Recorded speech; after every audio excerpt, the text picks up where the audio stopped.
Pero empezamos sin más dilación. Buenas tardes a las que estéis en este lado del mundo. Buenos días a quienes os encontréis en otros lugares. Bienvenidas, bienvenidos a esta última sesión del seminario La Invención Etnográfica, que lleva por título las políticas de la invención. Hoy es un día, aparte de ser la celebración y nuestro fin de fiesta de este ciclo en el que la verdad nos lo hemos pasado bastante bien. Tenemos el grandísimo placer de tener a tres personas con nosotros con las que podremos debatir y discutir muy diferentes dimensiones de eso a lo que hemos venido denominando la invención etnográfica o las políticas de la invención. ¿A qué pudiéramos llamar inventar cuando nos aproximamos al trabajo etnográfico? Os voy a presentar a estas personas en el orden en el que hablarán. Tenemos con nosotros a Isaac Marrero Guillamón, que es profesor lector Serra Hunter en el Departamento de Antropología Social de la Universidad de Barcelona, que fue Senior Lecturer en el Departamento de Antropología de Goldsmiths en la Universidad de Londres, donde además dirigía el máster en Antropología Visual. Isaac es una persona que ha trabajado en muy diferentes facetas, en diferentes estrategias multimodales de aproximación al trabajo etnográfico, fundamentalmente en relación con controversias espaciales que convocan a prácticas activistas y artísticas y que ponen en juego diferentes nociones de patrimonio y experticia. He trabajado tanto en Barcelona como en Londres o más recientemente en Fuerteventura, quienes habéis recibido el dossier, pero muy probablemente Isaac comparta esto más adelante. Uno de sus últimos documentales, Tindaya Variations, está disponible online. Bienvenido, Isaac. También tenemos con nosotros a Martín Zafransky, que es profesor asociado en el Departamento de Sociología de Goldsmiths en la Universidad de Londres, donde también dirige el máster en Ecología, Cultura y Sociedad. Martín es un extremado sabedor y de la filosofía pragmatista, entre otras muchas cosas, y es autor de dos libros recientes que han sido de grandísima inspiración en el proyecto del libro. Around the Day in 80 Worlds, tomando el título del trabajo de Cortázar, La Vuelta al Día en 80 Mundos, perdón, y The Adventure of Relevance, La Aventura de la Relevancia, que a buen seguro son libros que os interesarán. Bienvenido, Martín, también. Muchas gracias por prestarte a esta sesión. Y como acompañante, que de alguna manera recogerá el guante de lo que planteen Isaac y Martín, o de las propuestas que nos lancen Isaac y Martín, tenemos a Olatz González Abrisqueta, profesora de la Universidad del País Vasco, también presidenta de la Asociación Vasca de Antropología, que ha venido trabajando de muy diferentes maneras, también utilizando distintas estrategias visuales, audiovisuales, multimodales, sobre distintas esferas donde de alguna manera tocan la dimensión corporal, sobre todo en torno al deporte y los mundos animales. Según se presentaba, voy a leer esto particularmente de la biografía que nos mandó porque me parecía una presentación interesante y es también una de las razones por las que hemos invitado a Olatz a acompañar, dialogar y ampliar las propuestas de Isaac y Martín. Olatz se presenta como una persona que entiende la antropología como una disciplina que permite disputar las certezas del sentido común, de su propio sentido común, y por eso también a veces tantea diferentes formas de ponerla en práctica. Recientemente, Olatz ha publicado un libro editado por Sans Soleil, titulado Raquesistas, que cuestiona la asumida masculinidad del deporte y lleva inmersa en muy diferentes frentes activistas feministas en relación a la investigación con distintas solidaridades sexuales desde el año 2015. También, bienvenida, Olatz, muchas gracias por prestarte a la sesión de hoy. Así que nada, sin más dilación, la dinámica del seminario que teníamos pensada para hoy es un poco distinta de ocasiones anteriores, porque tenemos dos presentaciones y luego una persona y luego un acompañamiento digamos, expansión de esos argumentos. Isaac y Martín planteaban que cada uno quisieran hablar en torno a los 15 minutos. No sé si necesitaréis que os haga algún tipo de aviso cuando hayáis llegado al tiempo. Si no, no creo que sea necesario. Y después Olatz responderá también en aproximadamente unos 15 minutos, a lo cual seguirá una pequeña ronda de intercambio entre los tres, previo a pasar la conversación al resto de personas asistentes en un turno de preguntas, respuestas, diálogo, como queramos abordarlo.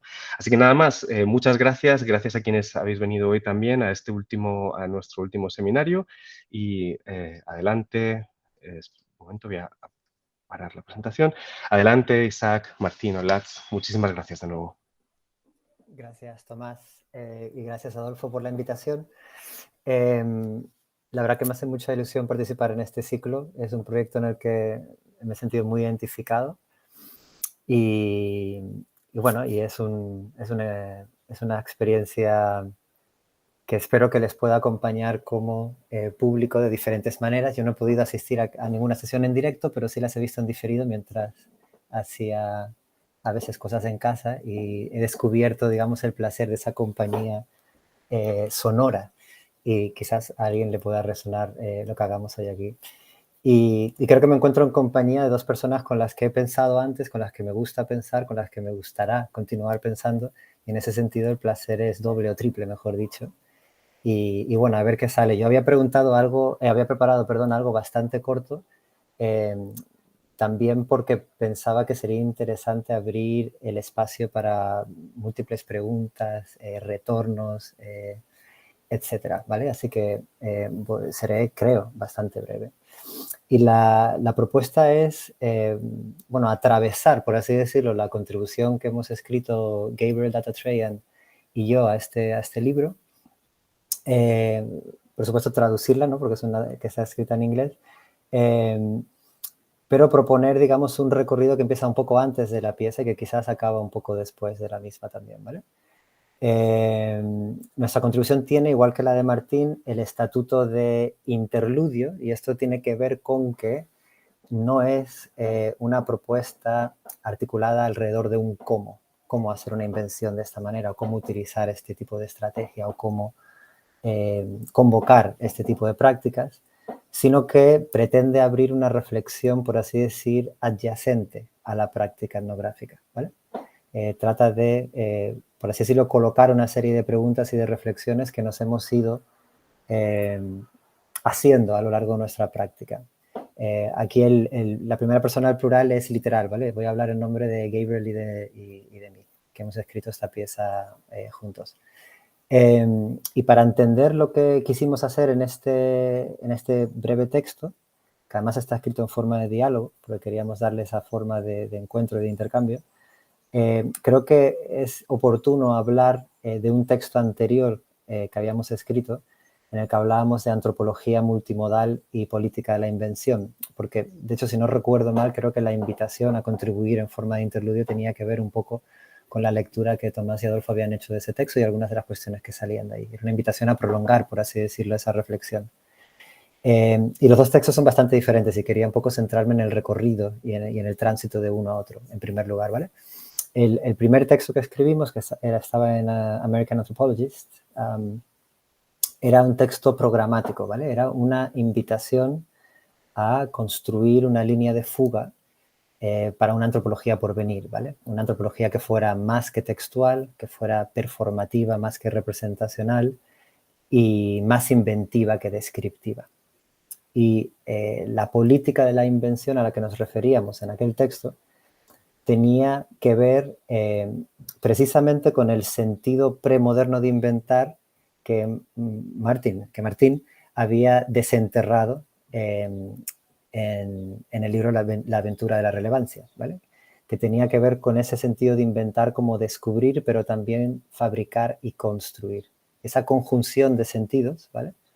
Que quizás en el sentido contemporáneo de la expresión parecerían extraños o incluso contradictorios, se trataba de prolongar ese gesto de desenterrar, digamos, un potencial múltiple en esa palabra invención, ¿vale?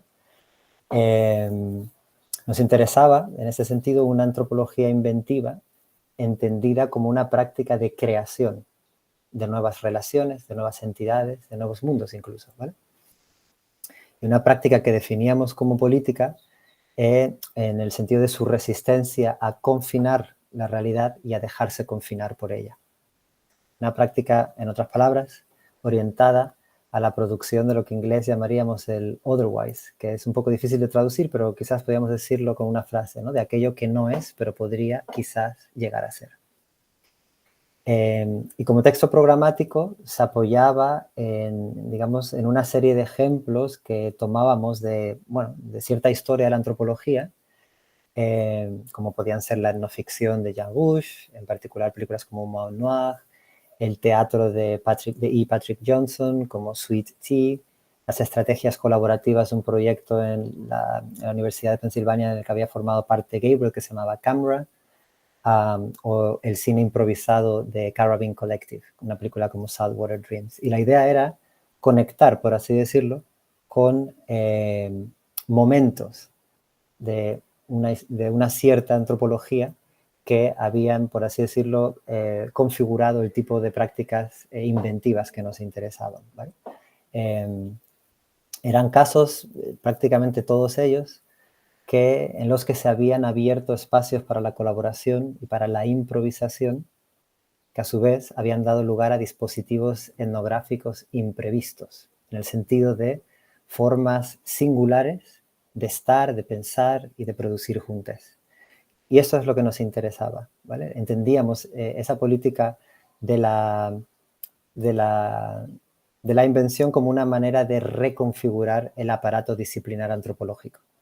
No pretendíamos decir que era algo nuevo, de hecho, el sentido de excavar esta historia parcial tenía que ver con decir, en realidad ha pasado y seguirá pasando, pero era poner en el centro, digamos, una serie de prácticas que son relativamente periféricas en la historia de la disciplina, que, bueno, como sabemos, es una historia marcada por el legado colonial, por las jerarquías explícitas en formas de conocimiento y de práctica, y por toda una serie de ritos y tradiciones, si se me permite la expresión, ¿vale?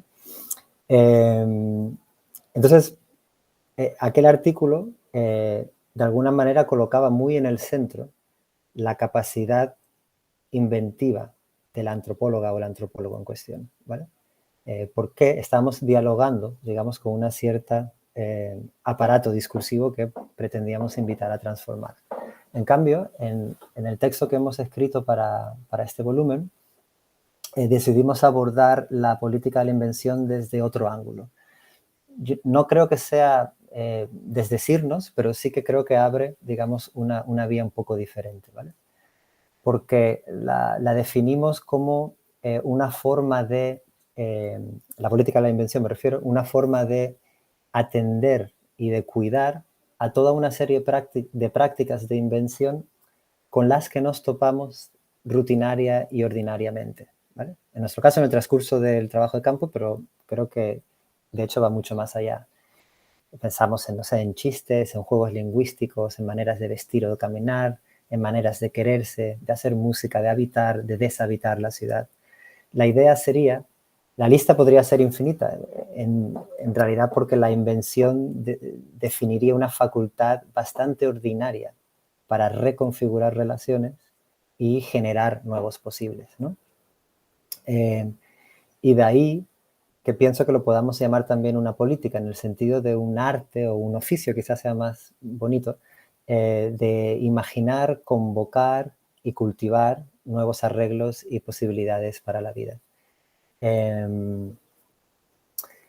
Entonces, como pueden ver, el énfasis cambia, ¿vale? Porque no tiene tanto que ver con una facultad o una predisposición o una habilidad de la antropóloga como figura, digamos, de la innovación, sino más que ver con una forma de práctica mucho más extensa, la cual, por así decirlo, nos hace, digamos, o nos pone frente a una serie de desafíos que tiene que ver con cómo rearticular nuestra práctica en función a ese reconocimiento, ¿vale?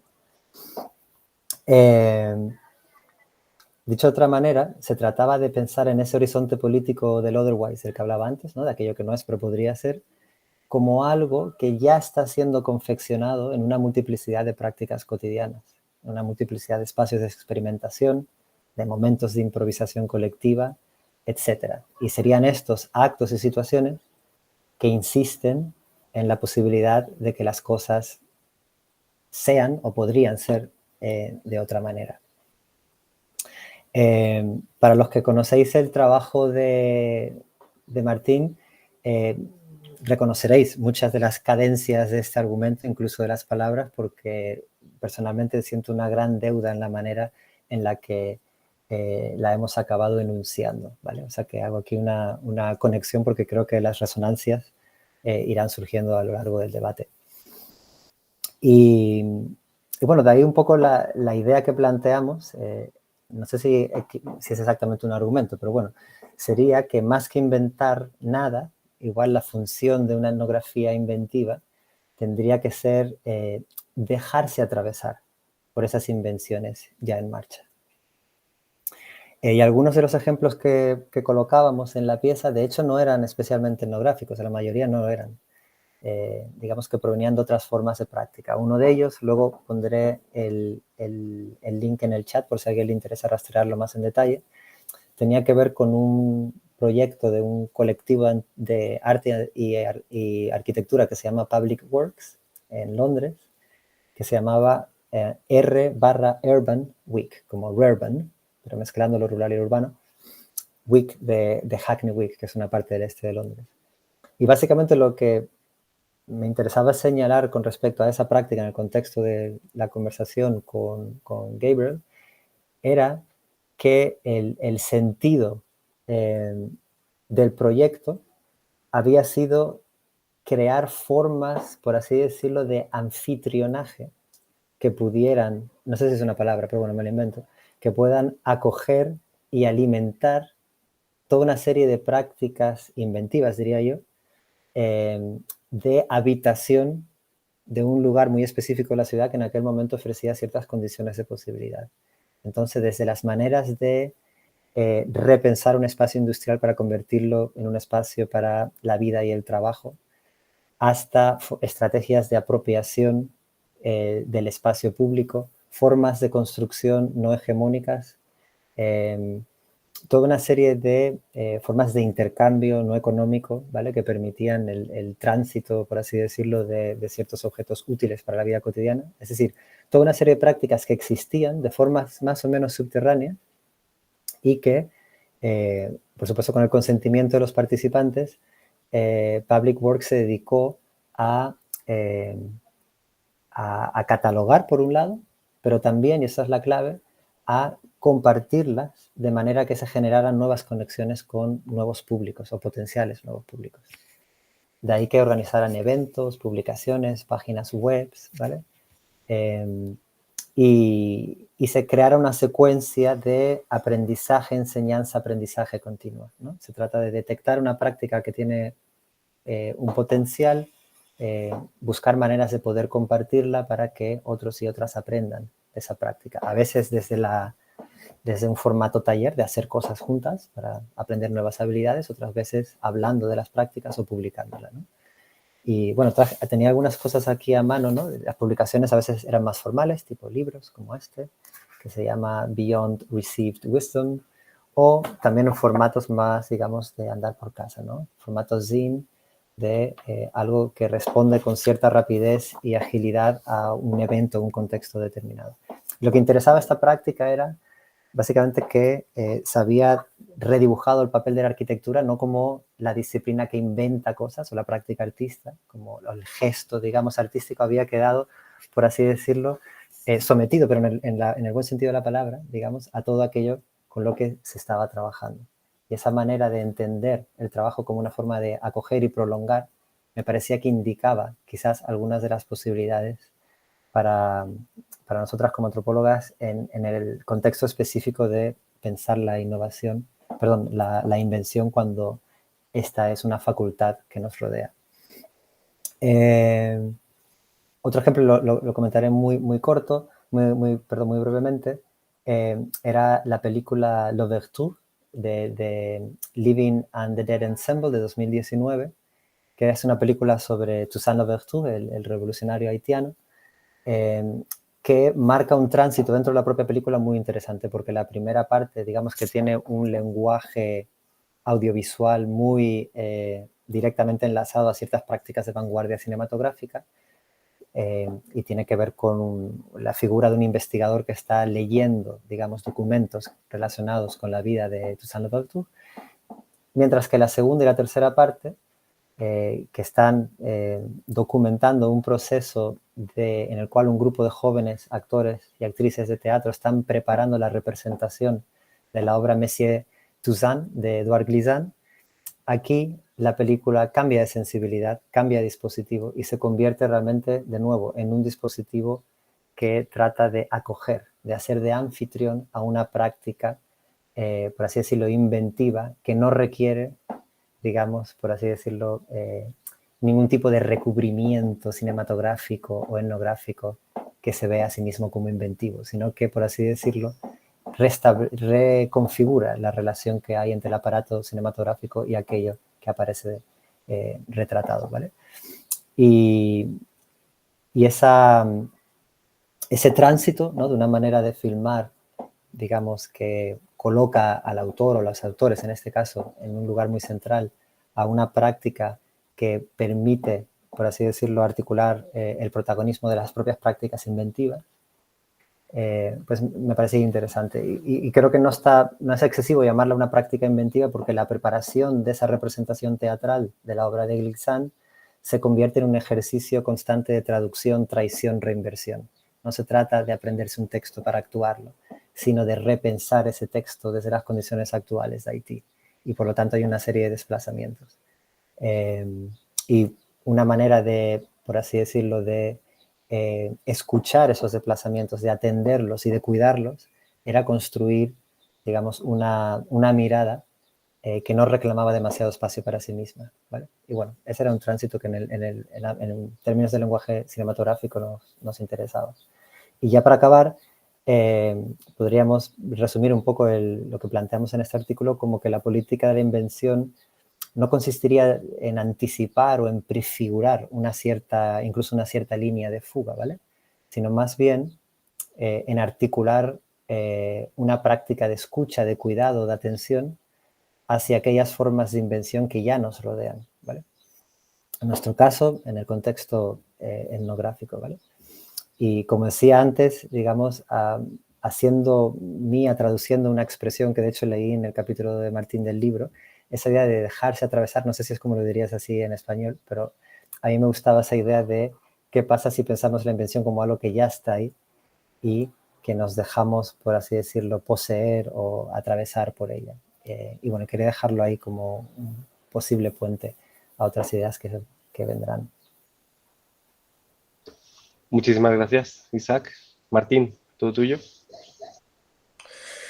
Muchísimas gracias, sin duda, Isaac, y gracias también a Tomás, a Adolfo, a Olatz por la invitación, a todos ustedes por asistir. Les pido disculpas para empezar porque estoy en un hotel y si de golpe empiezan a escuchar ruidos extraños, desgraciadamente no tengo gran control sobre ellos.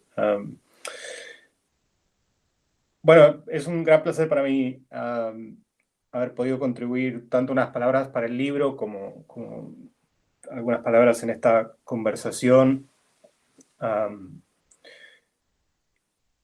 Entiendo que, como Isaac, yo me perdí las conversaciones en vivo anteriormente, pero vi alguna que otra en diferido.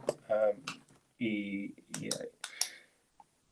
en función de eso entiendo que han habido conversaciones muy buenas en sesiones pasadas y dado que he de decir que aún no ha llegado el día en que tenga una conversación con Isaac que no sea profundamente interesante y que me deje pensando, confío que entre él y Olatz esta no va a ser una excepción a esas. Lo primero que me gustaría decir, creo que es importante en este contexto, es que a diferencia de la mayoría de quienes han contribuido a este proyecto, a estas conversaciones, seguramente a diferencia de la mayoría de todos ustedes, yo por desgracia no soy etnógrafo. Mi trabajo más bien es en el área de la filosofía y del pensamiento social. Y de alguna manera, como le decía el otro día a Tomás, mi relación con la etnografía es el equivalente de eso que se solía en mi época decir de quien tocaba la batería. Es decir, que era el mejor amigo del músico. Bueno, yo estoy encantado y no pretendo nada más que ser el mejor amigo del etnógrafo. Lo cierto en ese sentido es que la etnografía ha sido durante bastante tiempo una gran fuente de inspiración para mí. Me ha hecho pensar. Tanto así que en mi último libro, ese que mencionaba Tomás, Around the Den 80 Wells, es precisamente a partir de un intento de hacer filosofía y teoría social en conversación con, y gracias a un encuentro con una serie de inventivas etnográficas que intento escribir y que intento pensar, y que intento de alguna manera hacer que la filosofía, como decía Isaac, se deje atravesar por otras prácticas, por las prácticas de quienes han elaborado y cultivado este tipo de arte. Pero como no soy etnógrafo, no tengo ninguna intención de decirles a ustedes ni a nadie cómo tienen que hacer su trabajo. Y tampoco soy capaz de ofrecer métodos para este tipo de invención. Por lo tanto, lo que me propuse cuando Adolfo y Tomás generosamente me invitaron a escribir algo para este libro, a pesar de mi absoluta ineptitud metodológica, es más bien el tipo de ejercicio y relación inventiva en el plano de lo filosófico que ha caracterizado mi amistad con la invención etnográfica.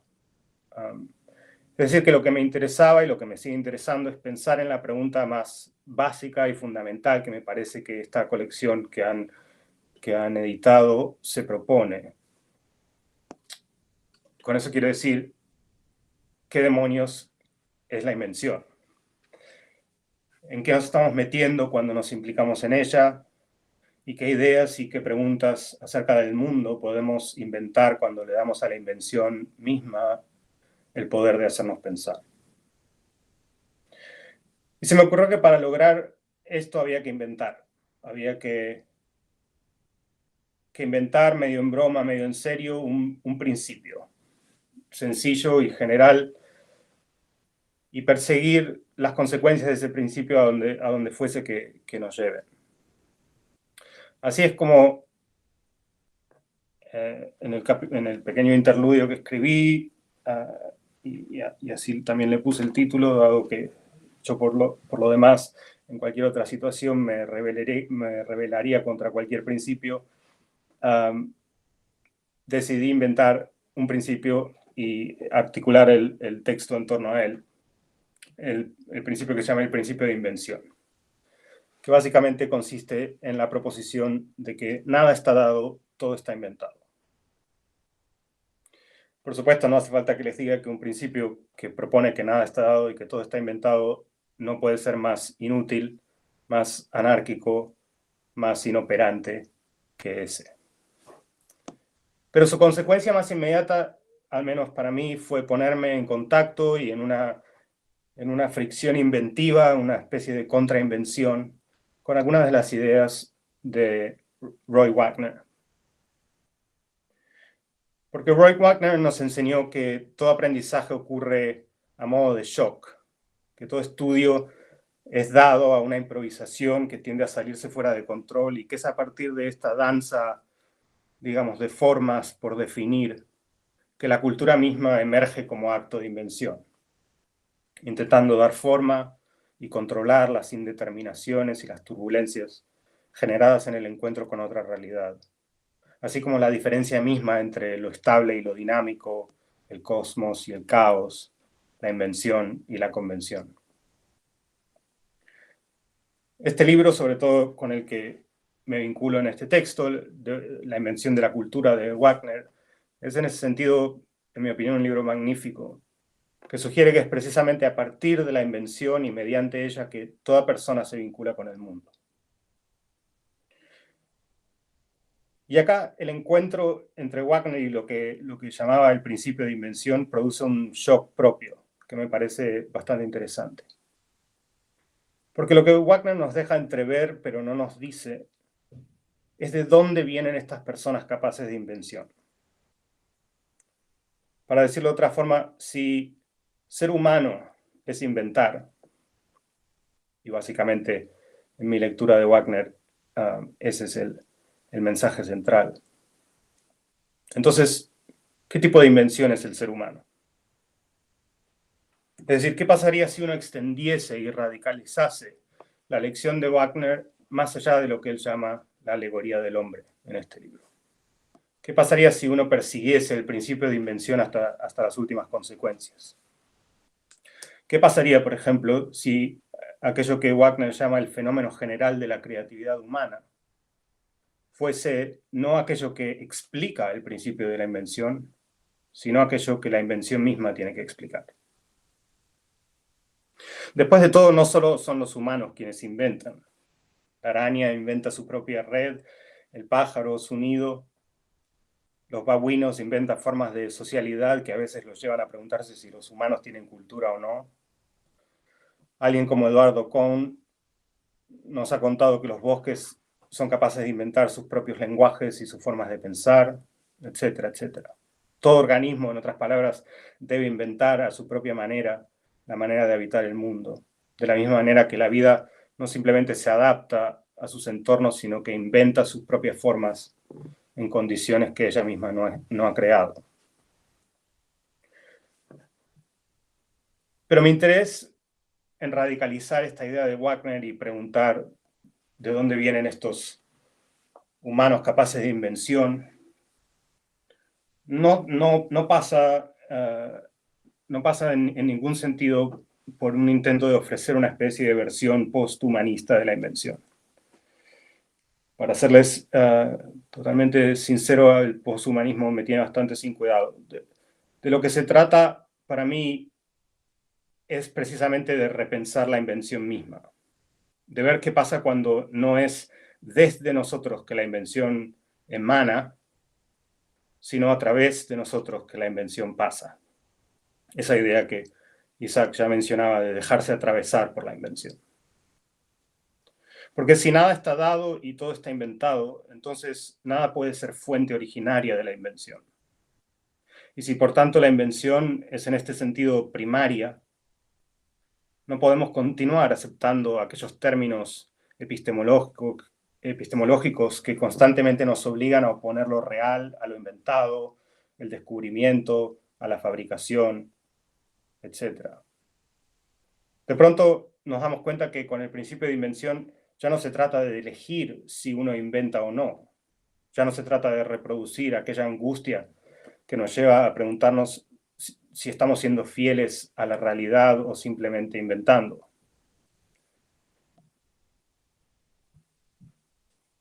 Pero inversamente, una vez que nos libramos de esta angustia, una vez que nos libramos de ese sentido arbitrario de la invención, tampoco sabemos ya qué quiere decir inventar, cuando dejamos de pensar la invención como un aporte subjetivo que uno hace al mundo. Si es el mundo que también nos inventa a nosotros y que inventa a través de nosotros, entonces la invención puede cobrar un significado completamente distinto. Por un lado, nos permite recordar que la palabra invención, y esto es, como creo que ya mencionaba Tomás, un descubrimiento de algunos años que siempre me ha fascinado, que la palabra invención del latín invenire refería a aquello que entra o que es traído al mundo. De hecho, resulta que fue solo en el siglo XVIII que la noción de invención se divorcia de la idea de descubrimiento y retiene solo aquel sentido de creación o de fabricación que ahora entendemos como opuesto. Por otro, si inventar es descubrir, si inventar es traer, si inventar es hacer entrar, este acto de traer sugiere que inventar es siempre entrar en contacto con algo que yo llamaría un afuera, una especie de exterioridad radical con la cual todo tipo de invención comunica. Una exterioridad que, sin embargo, no es simplemente la de la objetividad de un mundo externo, digamos, ese afuera que vemos cuando miramos por la ventana, y tampoco es la exterioridad de lo que llamaríamos un más allá, sino que cuando hablo de un afuera me refiero más bien a una zona informe, poblada por fuerzas indeterminadas, de la cual toda invención bebe, a partir de la cual cada invención da forma a algo que pasa a formar parte del mundo, mediante el cual el mundo mismo se transforma. Entonces es así como yo entiendo la propuesta que Tomás y Adolfo nos hacen cuando nos invitan a pensar sobre la invención etnográfica.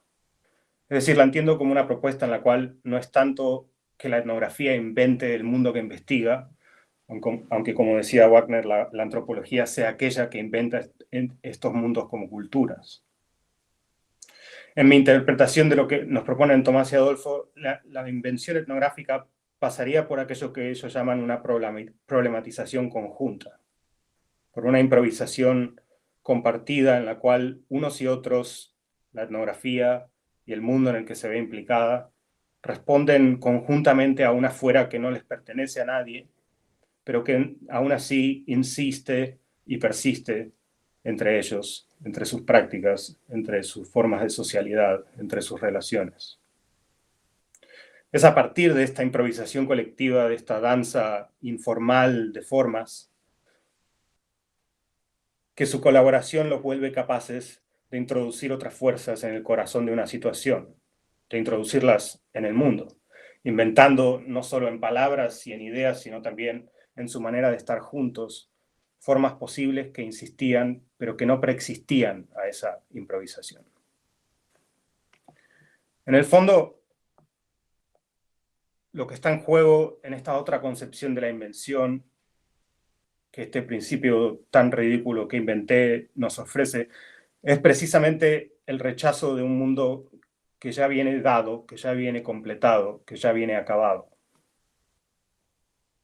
De alguna manera, cuando pensamos la invención o cuando somos invitados a pensar la invención en términos estrictamente epistemológicos, en términos que la oponen al descubrimiento, a la fabricación, a la realidad, concedemos la idea de que el mundo ya viene completo, de que por lo tanto toda adición es sospechosa. Pero si todo es inventado, si nada está dado, a lo que se enfrenta toda invención es a un mundo incierto e inacabado, siempre sujeto a pérdidas, pero también a adiciones. Y en este mundo me parece que la pregunta que se ha de hacer la invención no es si ésta mantiene, digamos, una fidelidad a una realidad que no existía antes de su intervención, sino que la pregunta que se insinúa es más bien una pregunta clásicamente pragmática. Con cada invención, con cada improvisación conjunta, con cada traducción e introducción que uno inevitablemente añade al mundo, tiende el mundo a enriquecerse o a empobrecerse. ¿Es la invención digna o es indigna del mundo que uno está, en el que uno está participando y por el cual uno se está dejando atravesar? Lo dejo ahí. Gracias. Muchísimas gracias, Martín. Olat, un placer también escucharte. Hola. Bueno, yo también quiero empezar agradeciendo porque es un placer estar aquí. Agradecer tanto a Tomás como a Adolfo, no solo haber organizado este seminario, sino también haberme hecho partícipe del mismo. Hoy decía en Twitter que había estado muy contenta en la sombra, muy tranquila, y que ahora me tocaba como salir aquí a la palestra y que esto me ponía algo nerviosa, ¿no? Sobre todo también porque me toca cerrar o toca que cerremos este seminario y pues siempre tienes miedo de que la contribución no sea pertinente. Pero bueno, espero que pueda interesar a alguien que esté ahí y que pueda abrir debate también tanto con Martín como con Isaac y con Gabriel, aunque no esté, pero bueno, que está ahí también en el artículo, los capítulos que voy a comentar. Bueno, como han dicho tanto Isaac como Martín, los capítulos que yo voy a comentar son dos, el principio de invención y la política de la invención. Son artículos reflexivos sobre el concepto de invención, a diferencia del resto que tiene una dimensión más etnográfica, hablan precisamente de eso, de dónde radicaría la invención, si es que en algún sitio radica, y bueno, voy a comentar un poco, me voy a extender un poco por ahí. También voy a incidir en ciertos peligros que veo que detecto en la propuesta, cierto doble vínculo a veces, sobre todo entre la idea de que tenemos de invención y luego cómo se materializa en el libro, sobre todo para aclararlo, porque yo creo que es necesario también hablar de ello. En este sentido, quiero recordar recuperar las palabras de Andrea Ballestero, que destacó un poco la propuesta conceptual que hacían Adolfo y Tomás en la introducción, y que era que, independientemente de las problemáticas que abordemos o de los dispositivos que pongamos en juego dentro de la etnografía, la creatividad está implícita en la etnografía, ¿no? O sea, la etnografía en sí misma es un contexto propicio a la creatividad. Yo creo que a veces voy a usar creatividad e invención un poco, bueno, pues como sinónimos no lo son. Aquí habría que hablar más, pero no me voy a extender en ello. Sí que yo creo que voy a utilizarlos en algún sentido, cada uno en su lugar, pero bueno, sí es cierto que igual sería algo en lo que también podríamos entrar, ¿no? Pero voy a abrir las preguntas y luego, si surge, pues bienvenido sea.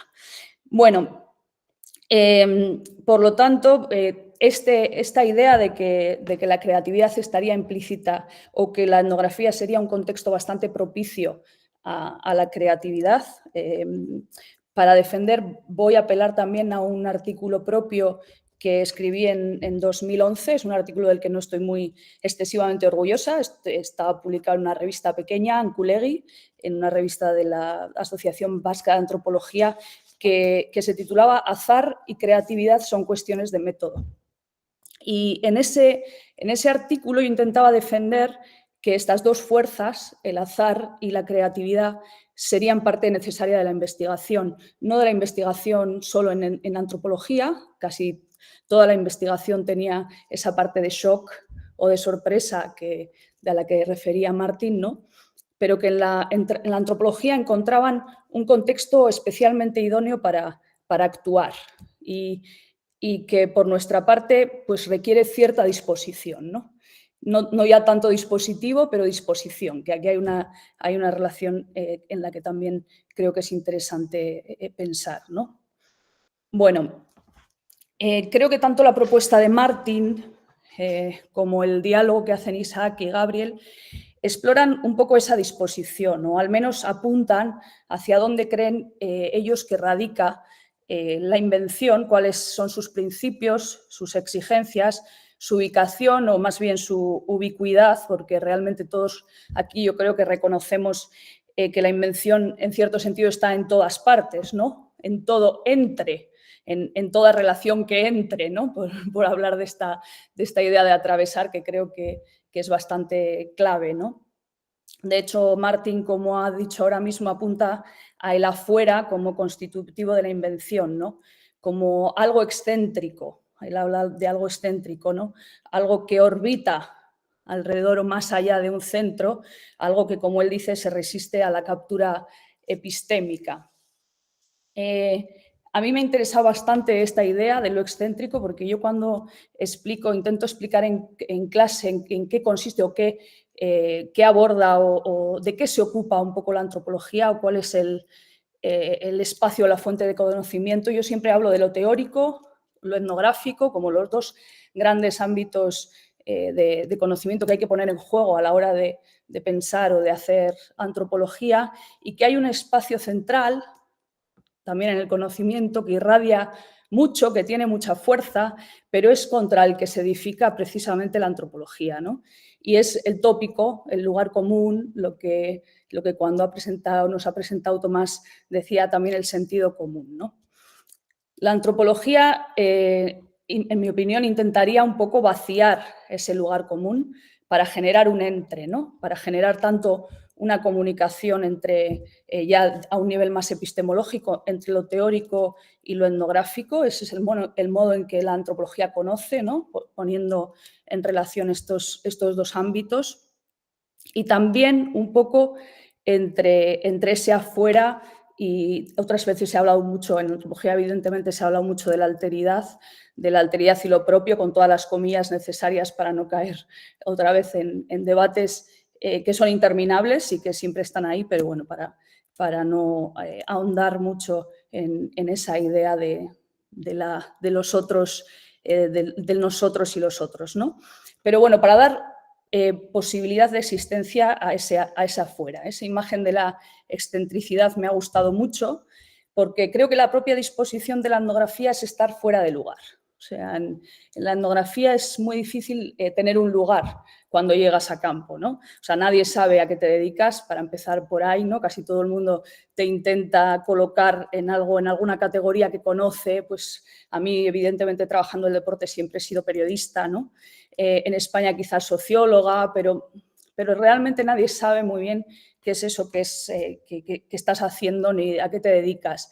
Evidentemente, a medida que vas entrando en campo, pues las personas con las que más generas relación pues van entendiendo y van comprendiendo y van haciendo contigo la antropología, porque no solo Roy Wagner no solo habla de la invención, sino también de la antropología como un hecho que se va inventando en el propio campo, ¿no? La cultura, pero también la antropología.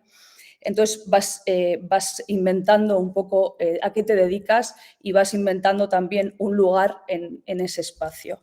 Entonces, yo creo que la etnografía tiene esta especie de fuera de lugar o de estar fuera de lugar que creo que puede ser interesante para pensar esa excentricidad, ¿no? Esa excentricidad de la invención y de la invención en etnografía. Gilles Deleuze, en una conferencia que dio en una escuela de cine, que se ha titulado a veces Tener una idea en cine, o qué es un acto de creación, habla de que tener una idea no pertenece al orden de la comunicación, de la representación, sino que es un acto de resistencia. Y él dice, y cito, es una lucha activa contra la repartición de lo sagrado y lo profano. Es, en el fondo, una lucha contra ese lugar común, contra ese centro, ¿no? Esa idea de la fuera, que yo creo que tiene que ver también con esto, con algo que viene para pelear ese lugar, es muy poderosa y refiere también, yo creo, en cierto sentido, algo de lo que han hablado Isaac y Gabriel cuando dicen que lo especulativo y lo inventivo son la procedencia de otros, ¿no? También en un momento dado del texto se dice eso, y justamente en esa misma reflexión dicen que una política de la invención exige no caer en fáciles y digeribles representaciones de colaboración, ¿no? Porque aquí hay otro de los grandes tópicos, y Isaac y yo que hemos estado en el mundo de la antropología visual, en la cuestión de la colaboración ha sido pues una de las formas de domesticación de una forma de acercarse al otro, pues que muchas veces no da situaciones inventivas, sino da excusas para seguir haciendo un poco lo mismo, ¿no? Entonces, es bastante, o sea, a mí me ha resonado mucho, ¿no? No caer en fáciles y digeribles representaciones de colaboración. Bueno, otra de las cosas que me han interesado es la idea de sintonía. Aquí Isaac ha hablado precisamente de eso, ¿no? De sintonizar con la inventiva que nos rodea. Hemos dicho, no hay un lugar predeterminado, común que habitar, hay que construirlo, pero sí hay una sintonía, o sea, sí hay un intento de acompasar un ritmo de algo nuevo, ¿no? Desde el trabajo seminal de Malinowski en esa introducción de los argonautas, cuando dice para qué, o la finalidad de la antropología, ¿no? Aprender las buenas y malas maneras, dice él, ¿no? Aprender las buenas y malas maneras de los indígenas, ¿no? Bueno, es como unir juntos a algún lugar, ¿no? También esa conferencia de Deleuze habla de esa especie de frase críptica del pueblo falta, el pueblo falta que decía Paul Klee, ¿no? Exactamente, Deleuze dice, no hay obra de arte que no invoque un pueblo que no existe todavía, ¿no? Vas hacia algún sitio con alguien, te sintonizas en cierta manera con algo, ¿no? La etnografía invoca esa relación también que todavía no existe, ese prefijo de sin, que es una unión, ¿no? En mi artículo yo hablaba de que la creatividad tiene un fundamento empático, decía. Os voy a leer un párrafo que decía: la creatividad es algo profundamente empático. Nada tiene que ver con esa especie de cualidad individual de saber proyectar ideas geniales sobre las cosas. Es una cualidad sin duda, pero tiene que ver con el entregarse activamente al acontecer, con dejarse actuar, ser actuada por las cosas y por las personas, ¿no? Entonces,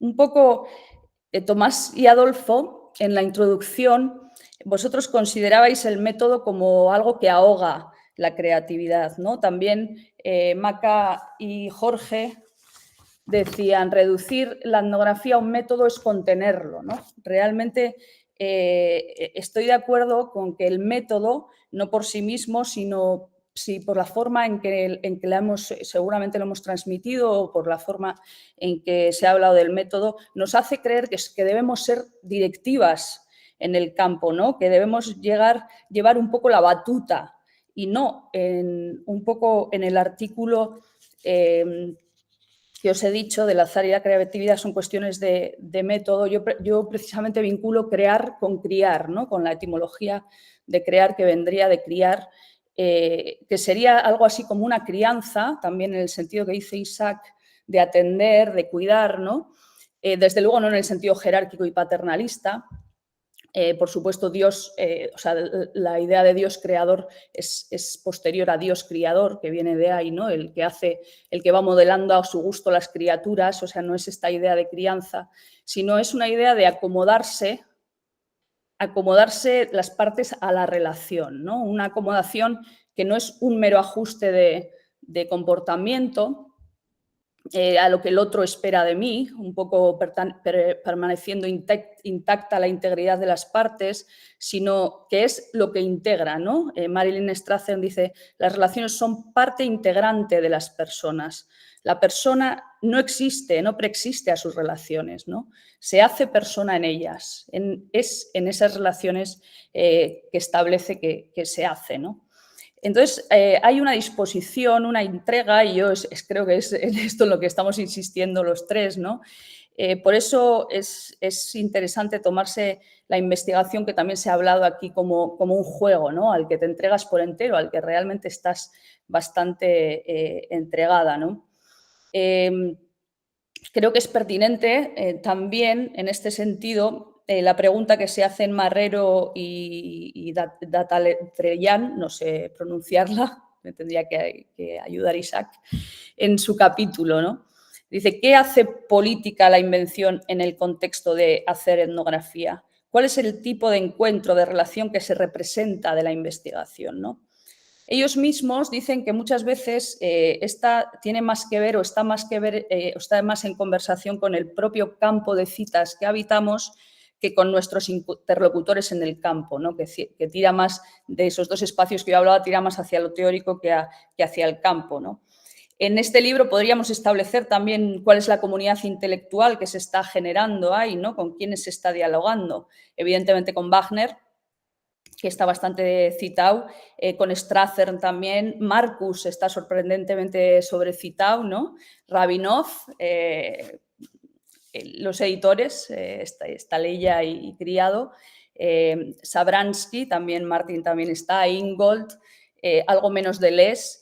Es cierto que no hay una comunidad tan marcada. Esta idea de mirar un poco la citación viene de una presentación de un libro que hicimos hace poco, de Vitalidades, de un libro que se ha editado en Nola Editores, que es una editorial nueva, pero que ha traducido al castellano a Roy Wagner, precisamente. O sea, Roy Wagner en castellano lo tenemos desde 2019, el primer libro, y el segundo pues en 2020-21, ¿no? 30 años después o 40 años después, ¿no? de Roy Wagner, podemos leerla en castellano, ¿no? Entonces, Manuel Tironi en esa presentación hace una revisión un poco del campo intelectual o de con quién se está hablando, ¿no? Y es verdad que en este volumen la variación de cita es mucho más abierta, ¿no? Hay una bibliografía personal muy amplia, pero sí es cierto que la citación es prácticamente toda en inglés, ¿no? Evidentemente es un libro publicado en inglés, de esto ya se ha hablado anteriormente, pero la citación también, ¿no? Y desde luego el lenguaje es también un dispositivo, ¿no?, que limita y obliga. Este es un debate que yo creo que está presente, sobre todo por hacer un seminario en castellano de un libro que se ha publicado en inglés. Esto tiene que estar ahí y creo que no podemos obviar, ¿no?, en qué contexto estamos trabajando y publicando. Creo que es un deber hacernos estas preguntas también: ¿a qué nos impulsa el propio contexto y a qué tipo de investigación? Melania Moscoso me recordó hace poco una frase de Sánchez Ferlosio que dice: cuando la flecha está en el arco tiene que partir, ¿no? Y entonces el propio dispositivo, tenemos que ser conscientes de que el propio dispositivo marca sus reglas y por eso es importante también tomar conciencia de ello. Por eso, y aquí viene un poco la referencia a este doble vínculo que a veces siento que existe en este libro, ¿no?, esta idea de vincular la creatividad al dispositivo, por un lado, al dispositivo y a cierto dispositivo, ¿no? Por un lado, defendemos con Wagner que la invención es una dinámica general, incluso es humana, como ha dicho Martin, pero también más que humana en el sentido de que él mismo habla de que en la propia naturaleza también, ¿no?, se provoca, mientras cambia el ser humano, cambia la propia naturaleza con el ser humano y con todas las relaciones que ahí se producen. Pero por otro, la mayoría de capítulos, ¿no?, defendemos que la invención es una dinámica general, pero la mayoría de capítulos refieren a prácticas artísticas o se materializa en diseños, en objetos de arte, exposiciones, como si ahí estuviera la creatividad, ¿no? Y no es así necesariamente, y yo creo que esto se ha dicho y creo que es importante, ¿no? Porque también hay muchísimo tópico en el arte, hay muchísima incomprensión de la potencialidad del arte, ¿no? Entonces yo creo que es importante decirlo. Por último, quería volver a Wagner para comentar el presupuesto del que parte Martin en su capítulo Nada es dado, todo es inventado. Yo tuve la suerte de conocer a Wagner en 2016, 2 años antes de su muerte. Fui a pasar un semestre en la Universidad de Virginia y me colocaron en un despacho enfrente del de Roy, así que establecí una relación bastante estrecha con él. Acudía también a sus clases, caminábamos juntos desde donde estaba el departamento de antropología hasta las clases para acudir a sus clases de Don Juan y Castaneda. Roy Wagner impartía un curso dedicado a la obra de Carlos Castaneda, que por cierto no está citado ni una sola vez en el volumen, que simplemente por curiosidad. Martín Svaransky nos dice que no hay que leer a Wagner ni dogmática ni irónicamente. A él la ironía le gustaba mucho, pero estoy de acuerdo en eso, ¿no? Y por eso hay que tomarse en serio también el contexto de su pensamiento y con quién estableció sus diálogos, ¿no? Schneider, por supuesto, su director de tesis, fue central, también con algunas y algunos Daribis, ¿no?, pero también con Castaneda, ¿no?, que eran contemporáneos y se leían mutuamente, aunque no se conocían. Una de las obras que más le gustaba a Wagner de Castaneda era Viaje a Islán, que es el tercer libro de la tetralogía sobre la iniciación de Castaneda, ¿no?, con don Juan Matus. No voy a extenderme en él, solo decir que contiene para mí una de las mejores descripciones de lo que es la antropología, aunque en realidad esté hablando de brujería, no de antropología. Es al principio del libro, pero contiene un poco todas las bases sobre las que se desarrolla toda la enseñanza de don Juan, ¿no?, y que tiene que ver con parar el mundo para ver, ¿no? En las páginas de 8 a 10 de la versión castellana, dice, ¿no?, con el fin de presentar mi argumento, debo antes explicar la premisa básica de la brujería según don Juan me la presentó. Dijo que para un brujo el mundo de la vida cotidiana no es real ni está allí, como nosotros creemos. Para un brujo, la realidad o el mundo que todos conocemos es solamente una descripción. Entonces, esta idea de descripción del mundo, ¿no? Yo creo que es muy apropiada para entender a qué nos referimos cuando hablamos de cultura, a qué nos referimos cuando hablamos de lo dado, cuando hablamos de estas cuestiones. Luego hablará de la membresía, del hacerse miembro de lo real, ¿no? Y dice, me señaló que todo el que entra en contacto con un niño es un maestro que le describe incesantemente el mundo, hasta el momento en que el niño es capaz de percibir el mundo según se lo describen. O sea, esto sería hacerse miembro de una comunidad, ¿no? Y ajustarse un poco a todas las interpretaciones perceptuales que le han ido enseñando a lo largo del tiempo, ¿no? Dice, para don Juan, la realidad de nuestra vida diaria consiste en un influir interminable de interpretaciones perceptuales que nosotros, como individuos que comparten una membresía específica, hemos aprendido a realizar en común. Y luego, más adelante, dice que su argumento era que me estaba enseñando a ver, cosa distinta de solamente mirar, y que parar el mundo era el primer paso para ver. Bueno, cómo ver, ¿no? Parar el mundo, ¿qué es parar el mundo? ¿Qué es ver? O sea, si vamos a otras, buscando a qué se refiere Castaneda con ver, si vamos a una realidad aparte, dice, cuando aprendes a ver, una cosa no es nunca la misma cada vez que la ves, dice.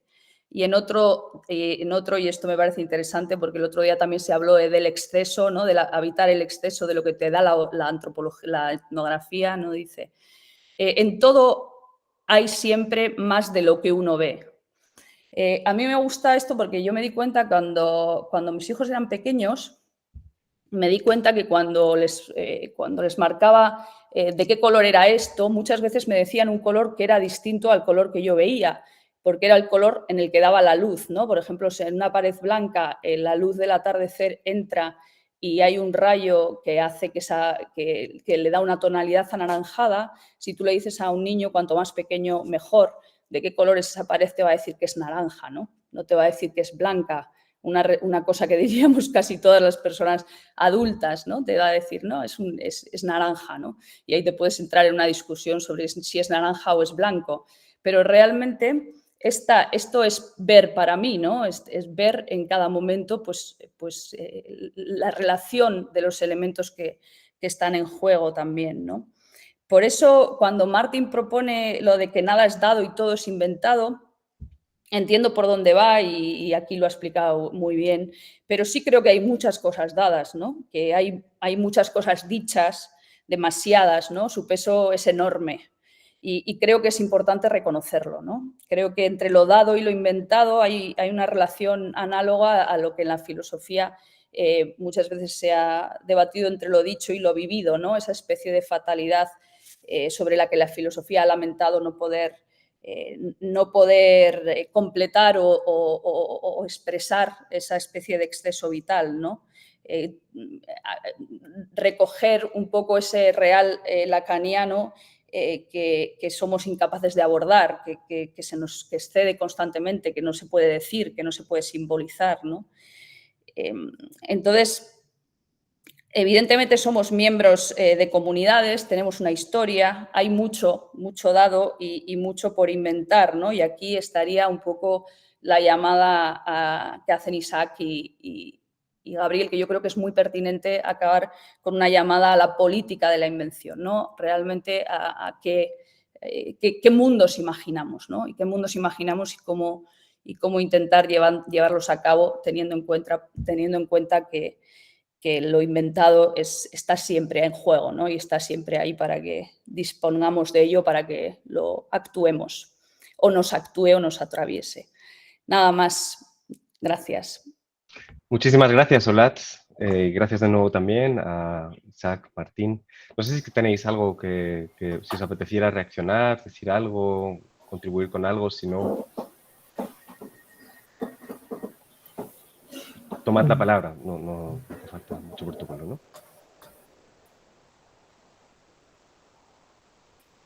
Me he olvidado tener agua cerca y voy a ir a por un poco de agua.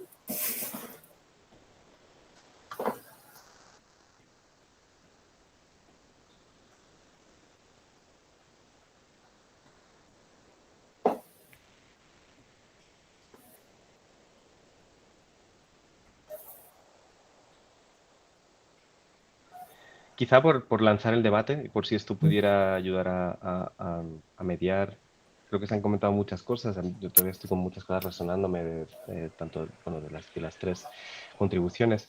De alguna manera plantear bueno, por recoger lo que nos acaba de lanzar Olatz ahora, el papel de la convención, el papel de las convenciones. A mí me gustaría de alguna manera entender cómo Isaac, Martín, os planteáis esa relación desde una propuesta, por un lado más programática, como la que decía Isaac, pero que luego deriva hacia una cosa mucho más próxima a ese principio general de la invención del que nos hablaba Martín, a pesar de que es un principio que has denominado muchas veces como ridículo, a pesar de que es enormemente inspirador. Bueno, no sé, por si algo de esto resonara, ¿qué papel tiene la convención y de qué convenciones estamos hablando? En nuestro caso, en el libro planteamos mucho la relación de la convención vinculada a la noción del método, como aquello que convencionaliza o ha convencionalizado en el pasado modos, prácticas, maneras de hacer y que de algún modo generan una cierta predisposición, una cierta manera de hacer canónica, ¿no? Y quizá por eso la apertura al pensar en esas invenciones que pudieran de alguna manera derivar de la convención, a pesar de que estén dándose también en el campo, ¿no? Que no sea necesariamente una cuestión no es una cuestión adánica o de la persona que hace etnografía, ¿no? No es una creación ex nihilo, no es bueno, simplemente, ¿dónde queda la convención en este asunto?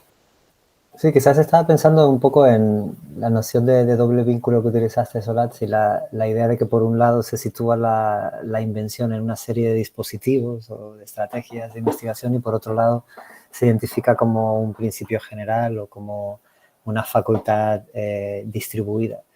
Y no es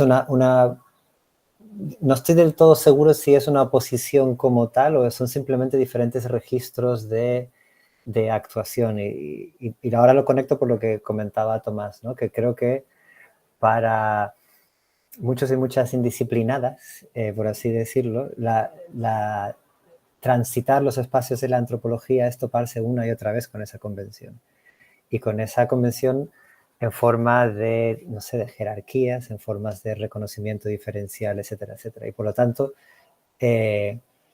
entiendo que una parte del campo al que le hablamos, por así decirlo, cuando escribimos Gabriel y yo, tiene que ver con la idea de alimentar, alentar y apoyar formas excéntricas, por así decirlo, de práctica antropológica, que en nuestra experiencia han sido, bueno, relativamente, por así decirlo, difíciles de sacar adelante en el contexto profesional que nos movíamos, ¿vale?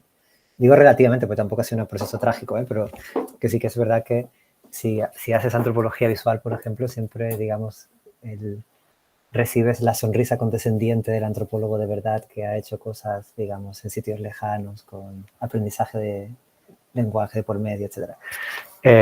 Entonces, quizás eso explique un poco la necesidad de transitar entre esos dos espacios, ¿no? Por un lado, ese argumento de aprender de aquellos con los que trabajamos y reconocer esas formas de invención distribuidas, pero también rutinarias, ¿no? Y dejarnos atravesar por ellas, ¿vale? Pero tampoco está mal entrar en fricción con el campo disciplinar del que salimos y en el que navegamos y, digamos, las tradiciones que encarna, las inercias que de alguna manera también nos atraviesan, ¿sabes? Entonces, no sé, yo lo llevo pensando todo este rato y no acabo de aclararme lo que pienso sobre esto, ¿no? De cómo darle sentido a ese doble vínculo. Y quizás una manera de responder sea lo que planteaba Martín al final de la intervención. O sea, en caso de duda, vuélvase usted pragmatista, sería mi elección, ¿no? Es decir, ¿cuáles son los efectos, ¿vale?, de plantear esas innovaciones, tanto a nivel de dispositivos como a nivel de un principio más general. Y lo interesante creo que es lo que pasa al tratar de explorar los efectos de una proposición, de una propuesta o de un dispositivo, digamos, etnográfico o de investigación.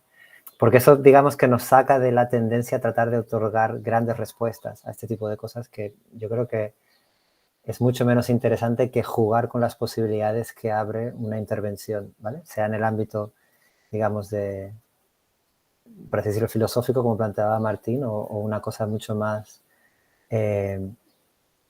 digamos, del cómo hacer algo, que es lo que, en el fondo, el formato del inventario de prácticas, ¿no? Que es, también es otra resonancia interesante, ¿no? Que invención e inventario estén tan cerca etimológicamente y representen casi como registros opuestos, ¿no? Inventariar, inventar. Yo no sé muy bien cuál es la historia etimológica, pero es interesante esa resonancia. No sé, digo eso para a ver si de ahí surge alguna cosa.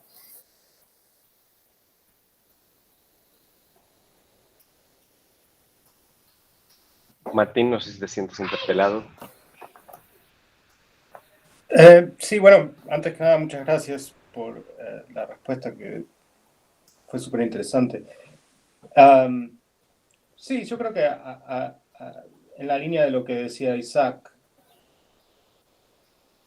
preocuparse por las consecuencias y perseguir los efectos de la invención, como sea que venga, y ese es otro, me parece,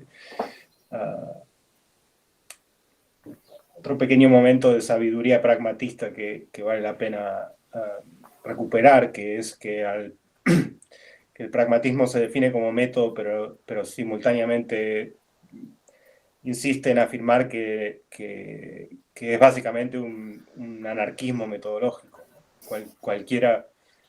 Cualquiera sea el método que sirva para algo, bienvenido sea, sean ideas o sean films, sean relaciones sociales o sean experiencias místicas, lo que venga. Pero perseguir los efectos, ponerse a los riesgos de las consecuencias, tiene la otra dimensión también que sin banalizar el peso a veces insoportable de lo que Olatz llamaba la convención, nos recuerde de esa dinámica de invención y convención, y de esa dinámica que está dada también, una vez más, en la etimología, ¿no? donde convenir podría venir a ser una especie de dar sustento colectivo a invenciones pasadas, pero que por lo tanto, por mucho peso que ese sustento colectivo pueda ejercer sobre la nueva invención, no dejan de ser los rastros de invenciones pasadas, y por lo tanto son siempre sujetos a aquello que está inventándose constantemente, le gusta la convención o no. De alguna manera no hay, la convención no tiene más autoridad que la que se atribuye a sí misma. Por lo tanto, decir que nada está dado y todo está inventado es simplemente recordar que lo dado también fue inventado, y que por lo tanto lo que se pone en juego es una especie de proceso, de práctica, de metafísica, incluso de llamada y respuesta, en donde desde luego la llamada frecuentemente se hace a partir de herramientas y de elementos convencionales, es decir, de invenciones pasadas, pero donde la respuesta es siempre posiblemente inesperada, inconvencional, incómoda y disruptiva de las mismas convenciones que la llamaron, ¿no? Y produce, si no la abolición de la convención, al menos un proceso de reajuste, en el cual invenciones pasadas tienen que dar cuenta de invenciones recientes y acomodarse a ellas, y las nuevas acomodarse a las viejas, y así mutuamente. Para mí hay una cuestión, y con esto simplemente por lanzar el debate, creo que hay una línea de tensión que creo que navegaba en las tres intervenciones, que tiene que ver con con otra posible manera de entender a que llamamos política, ¿no? Que tiene que ver con las formas de valoración, las formas de normativización, las formas de relación con los modos en los que queremos hacer, ¿no? ¿no? Las éticas. Creo que tanto en la propuesta de Isaac y Gabriel, tanto en la más programática como en la más, digamos, de andar en zapatillas, ¿no? De pensar la invención como algo que es cotidiano, ¿no? Hay un intento, digámoslo así, de colonial, creo, que es bastante, que late bastante en la propuesta, ¿no? La multimodalidad como política de la invención etnográfica pareciera tener que ver con una pluralización de los registros, los modos y las maneras en las que nos relacionamos con el mundo, con las otras, ¿no? con los modos en los que buscamos generar condiciones de expresión, ¿no? Compartida y demás, ¿no? En Martín, esta cuestión de la política de alguna manera tiene un giro pragmatista, ¿no? Donde la normatividad o la ética o la política tiene ese toque, con ese párrafo final, ¿no? Que es enormemente, lo mencionaba antes Isaac, ¿no? Con esa invención, con esas improvisaciones, el mundo crece o decrece, el mundo gana en sentido, pierde sentido, ¿no? Estoy parafraseando, no estoy citando exactamente.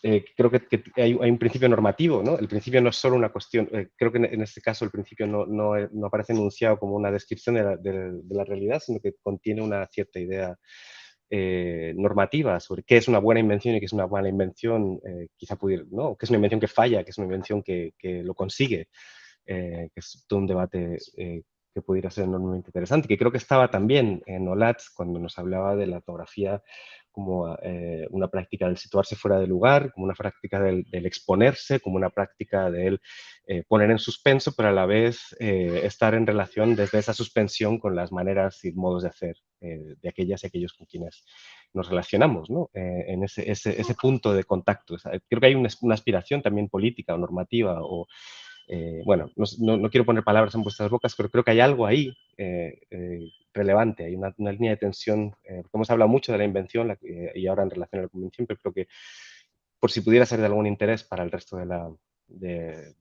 nuestra conversación, hablar de la política, o aquí llamamos política en un contexto etnográfico, ¿no? Que es, bueno, una conversación para 1000 horas y que sería fabuloso poder tener en presencia. No sé si hay alguien que quisiera intervenir de las personas asistentes. Podéis solicitar la palabra pulsando el icono de la mano, podéis simplemente empezar a hablar, podéis... Ana Mazzino comentaba en el chat, no sé si Ana quisieras decirlo en voz alta, empezamos por ahí. Normalmente nos gustaría a lo mejor agrupar de 3 en 3, pero ahora mismo no hay bueno, Ana, ¿te apetecería decir en voz alta lo que has comentado en el chat? Puedo leer. No, me quedaba pensando en cómo cambian en general las respuestas políticas, ¿no? Las políticas públicas, por lo menos a nosotros son cosas que nos preocupan mucho. Si uno pudiera abrir el juego, justamente eso, ¿no? De abrir el sentido también de lo que supone inventar, en lo que proponía Isaac, ¿no? Y de inventar con otros, humanos y más que humanos, como vimos también, ¿no? A lo largo de estos seminarios, justamente eh, para reimaginar la vida en común. Eso es como... No era una pregunta, es como algo que pensaba. Pienso que son espacios donde uno conversa, aunque no exprese todo el tiempo ahí una pregunta. Pienso con ustedes.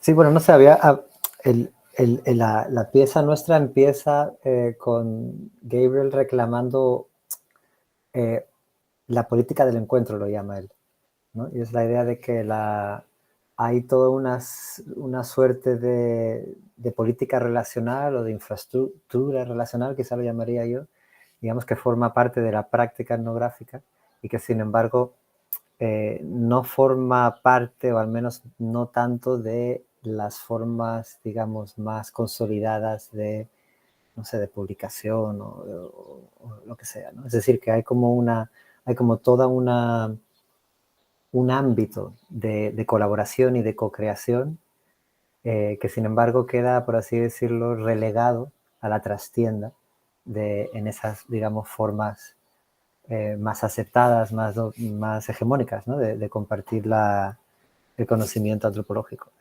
Y ese era como el punto que desencadenaba un poco la conversación. ¿De qué hablamos cuando hablamos de política? Y decía, bueno, para mí en primer lugar hablamos de lo que hacemos cuando hacemos trabajo de campo, cómo construimos relaciones y cómo esas relaciones luego aparecen o no aparecen en el tipo de relatos que compartimos con otros, ¿no?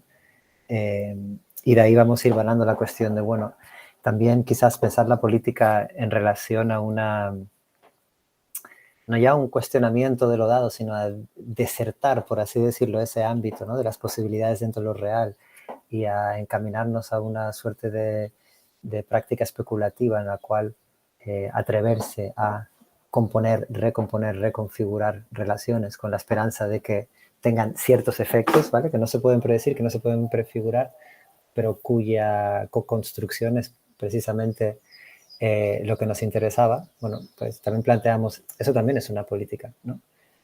Una política no de tomar parte, y ni mucho menos, sino de eso, una política de casi que de deshabitar aquellas estructuras que nos rodean para, no sé, para construir otras posibilidades, ¿vale? Y esa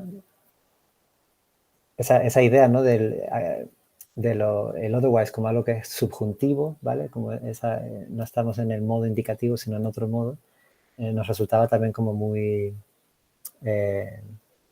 elocuente para tratar de capturar una sensibilidad política que se alejaba un poco, digamos, de ciertos registros más establecidos, supongo, en la práctica, ¿vale?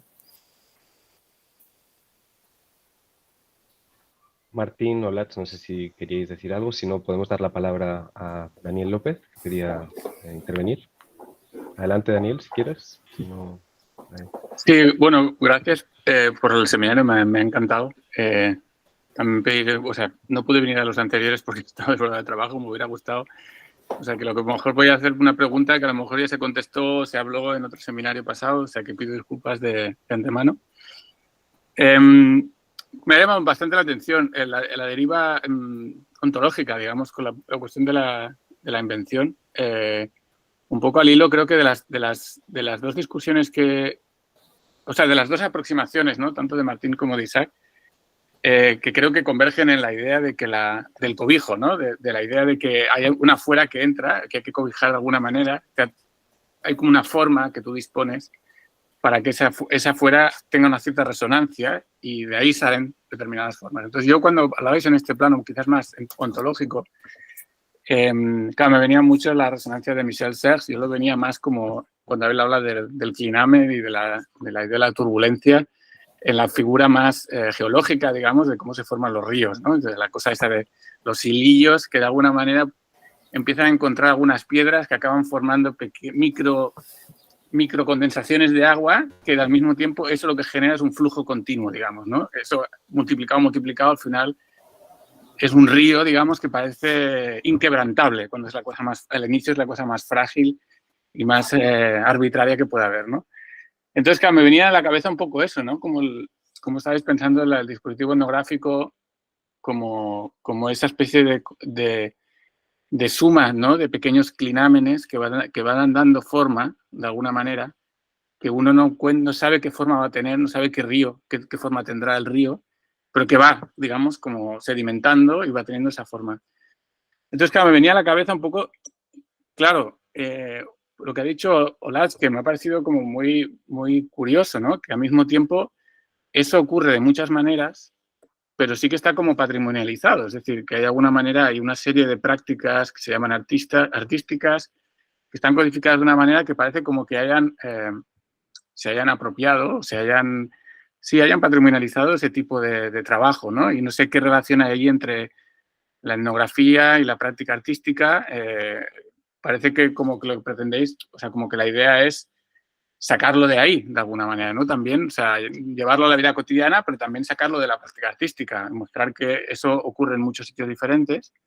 A mí me parece como muy sugerente eso, pero luego me viene la pregunta que un poco comentaba Martín, ¿no? Que al final uno no sabe qué río, en qué río se va a convertir, si se va a convertir en río en algún... O sea, la cuestión de los efectos, ¿no? Es decir, la cuestión de qué mundo estás trayendo, digamos, en ese gesto. Que eso yo creo que es la lección del pragmatismo y claro, eso requiere unas condiciones de sensibilidad muy particulares. Que justamente en la celebración de la invención, que es en este momento en el que vivimos, de que parece que tenemos que inventar todo la rueda constantemente, nos hace extremadamente insensibles a los mundos que traemos, porque pone el foco, y creo que la discusión que planteas me ha parecido súper relevante, pone el foco en el método. O sea, es como la cosa de hacer algo, ¿no? Y dices, no, estate quieto, vamos a ver qué sale de aquí, porque no hagas nada. O sea, requiere un tempo, requiere una atención, una pausa y un dominio, en el fondo, de ciertos elementos para saber exactamente qué es lo que está saliendo de ahí, que es que va en la línea contraria, digamos, a mucha celebración de la invención y de la práctica artística que muchas veces vemos, ¿no? La parte artística y científica, también, o sea, por todos lados. Claro, me venía a la atención ese tipo de metáforas, ¿no? Como más de cultivar esa atención y qué condiciones hay para cultivar esa atención, justamente la línea que comentaba Martín. Es decir, bueno, si la cuestión es ¿qué mundos contribuimos a traer? Es decir, que si va a salir un río o no y qué río va a salir, siguiendo con la metáfora, digamos, de Serge del Clinamen. Claro, ¿cuáles son las condiciones para poder hacer eso? Que es la cuestión política, en el fondo, ¿eh? O sea, al final, ¿cuáles condiciones nos damos para poder volvernos sensibles a ese tipo de cosas? Y claro, yo soy como súper pesimista. Me viene como que justamente la presión de inventar nos ha vuelto quizás más insensibles a eso. No sé, son reflexiones en voz alta, un poco al hilo de las discusiones. Y un placer escucharos. Gracias. Muchas gracias, Daniel. No sé si alguien quiere reaccionar. María Cursac quería hablar. Sí, he salido de lo que estaba diciendo Daniel. Lo cierto es que, o sea, a mí me estaba pareciendo muy interesante porque como esto que decía, bueno, esto que estabais diciendo como Isaac, sobre todo de dar espacio a esas voces o a esas prácticas que en realidad ya están sucediendo, ya están allí, pero simplemente como no tienen la voz o no tienen la proyección o lo que sea para que las veamos, pero en realidad siempre están aquí y nos terminan por atravesar. Creo que va mucho en la línea de lo que decía Daniel, de realmente qué condiciones estamos poniendo para que eso ocurra y eso se dé. Y por otro lado, a mí me surge todo el rato la duda de qué ocurre cuando le perdemos el respeto a la palabra invención, ¿no? O sea, qué ocurre cuando la palabra invención deja de estar asociada a descubrimiento y está asociada a fantasía. ¿Y qué ocurre cuando fantasía es totalmente antagonista o es totalmente la antítesis a realidad? Y entonces de repente parece que en la investigación deja de tener lugar o espacio o no debería estar porque es el diablo eso, ¿no? Y entonces como esa parte me parecía muy relevante y entonces como consecuencia de esto es qué pasa si dejamos de inventar. O sea, ¿qué pasa con el principio de invención de Martin si dejamos de inventar? Y entonces, ¿qué pasa con nada está dado, todo está inventado? Si lo que está dado es porque ha sido inventado en algún momento. No sé cómo todo esto entonces no era ninguna pregunta así como, bueno, eran muchas quizás, pero eran como ruidos que me iban surgiendo mientras hablabais. O sea, que muchas gracias por la sesión. Bernardo Mena en el chat comenta: la intervención de Daniel trae la palabra responsabilidad a mi mente. No sé si quisieras a lo mejor por ir cerrando, Isaac, Martín, Olatz, reaccionar brevemente antes de darnos un cierre. Sí, bueno, me parece que se está generando un debate pues, muy interesante y que requeriría de mucho hablar, así, de mucho, bueno, pues de hablar y no sé si llegaríamos a ninguna parte, seguramente no, pero eso es lo bueno, ¿no? De esta especie de excentricidad también, ¿no? En cierto sentido. Y bueno, por eso yo quería, y sobre todo en mi intervención me daba miedo ese anclaje que el volumen a veces hacía entre el dispositivo y la invención, ¿no? Por eso he querido hacer ahí como esa especie de desanclaje o de decir ir más, que yo creo que justo los textos, los que me ha tocado precisamente, hacían también en sí mismos ya ese desanclaje, ¿no? Ya colocaban, y desde luego la introducción tanto de Tomás como de Adolfo también hablaban precisamente de eso, de que la invención es algo que está pues por ahí en todas partes, ¿no? Que casi es, bueno, pues sí, es una especie de necesidad frente a la convención. Y en este sentido yo quería recordar también, bueno, sobre todo algo que dijo también Andrea Ballesteros al hilo de la introducción, del compromiso político de reconocer las historias, ir un poco más allá de esta idea de que de desanclar la invención y el dispositivo y hablar de que es más bien una disposición, ¿no? ¿Y qué disposición? ¿Disposición de qué o a qué, ¿no? En la etnografía. Entonces, esa idea de reconocer las historias, casualmente cuando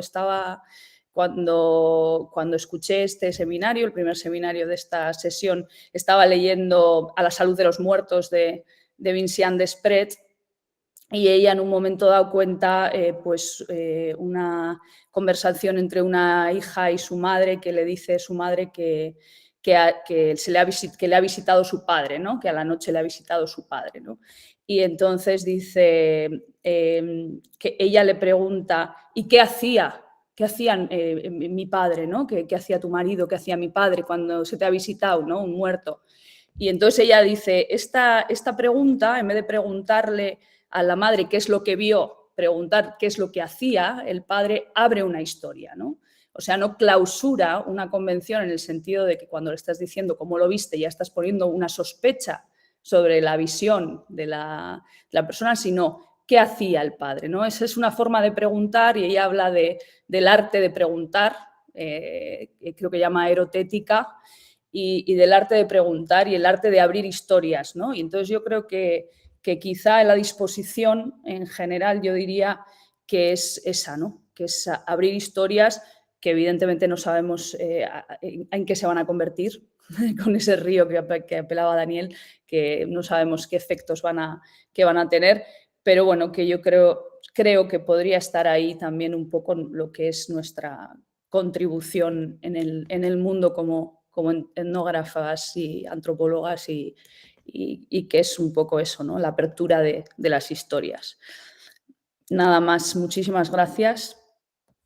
Y gracias por las contribuciones y los comentarios, creo que son fantásticos.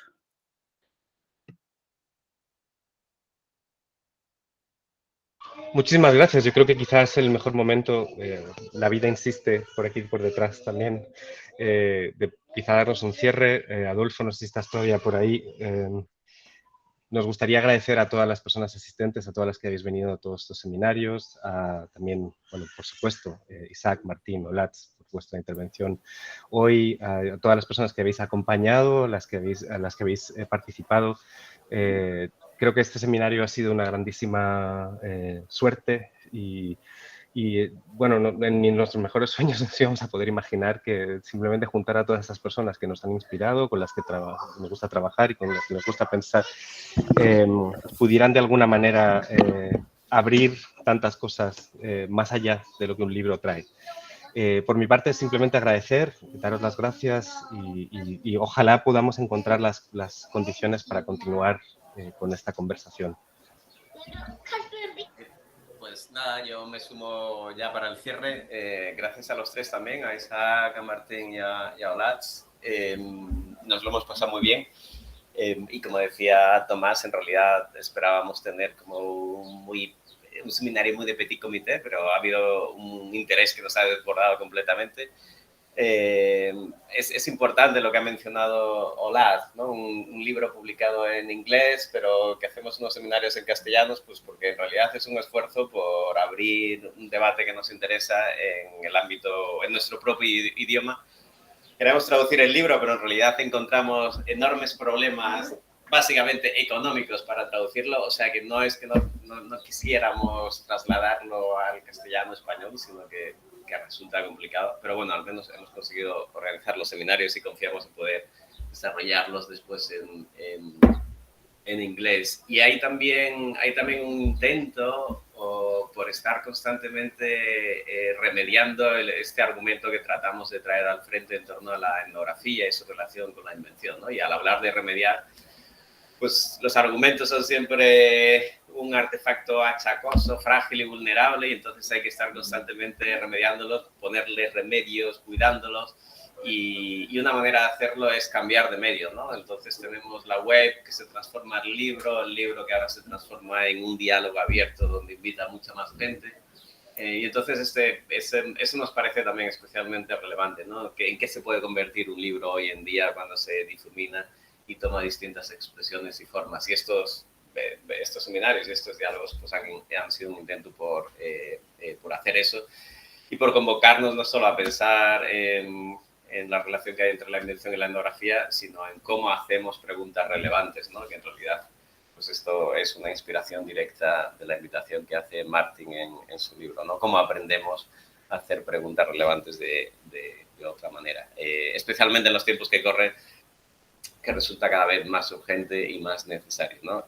Nada, daros las gracias a todas, tanto los ponentes como los acompañantes. Ha sido como una cosa que nos ha fascinado, la generosidad en general de los acompañantes, y nos hemos sentido, desde luego nosotros, pero yo creo que los autores y las autoras del libro muy acompañadas y que han recibido la generosidad inmensa de quienes han leído sus textos con mucha precisión y con mucho cuidado, ¿no?